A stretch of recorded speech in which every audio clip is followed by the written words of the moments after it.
Isang magandang araw po sa inyong lahat. Muli magkakaroon tayo ng pagbasa mula sa Aklat ng Mga Awit, Kabanata 9, talatang 1 hanggang 20. Talatang 1. Ako'y magpapasalamat sa Panginoon ng buong puso ko. Aking sasabihin sa lahat ang kahangahangang mga gawa mo. Talatang 2. Ako'y magagalak at magsasaya sa iyo.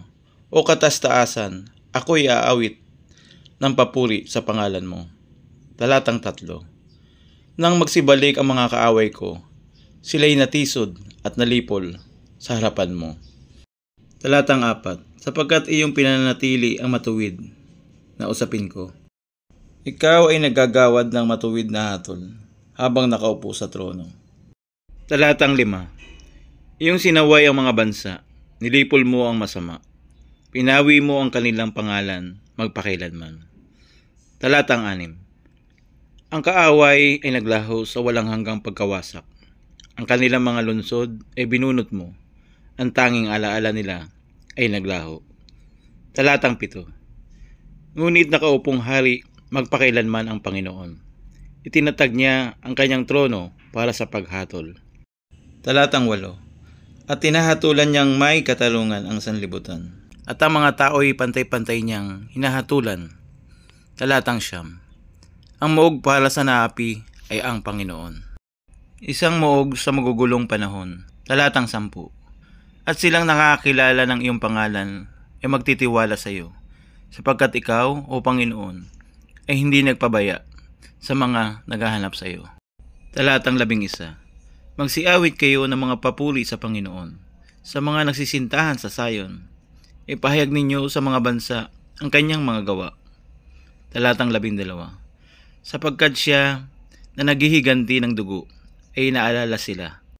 Hindi niya kinalilimutan ang daing ng nagdurusa. Talatang 13. O Panginoon, kahabagan mo ako mula sa kanila na napupuot sa akin. Ang tinitiis ko'y masdan mo. Yamang mula sa mga pintuan ng kamatayan ako ay tinaas mo. Talatang 14. Upang aking maisaysay ang lahat ng kapurihan mo. Upang sa mga pintuan ng anak na babae ng Sayon ay kagalak ko ang pagliligtas mo. Talatang 15. Nahulog ang mga bansa sa hukay ng kanilang ginawa.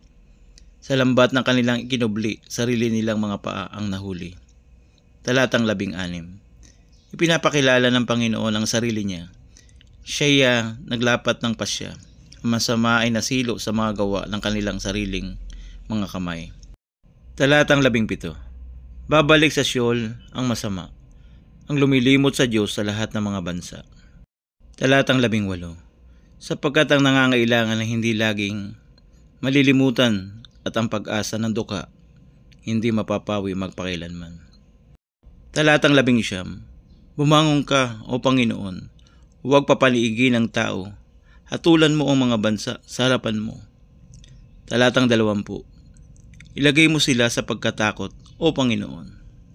Ipaalam mo sa mga bansa na sila'y mga tao lamang.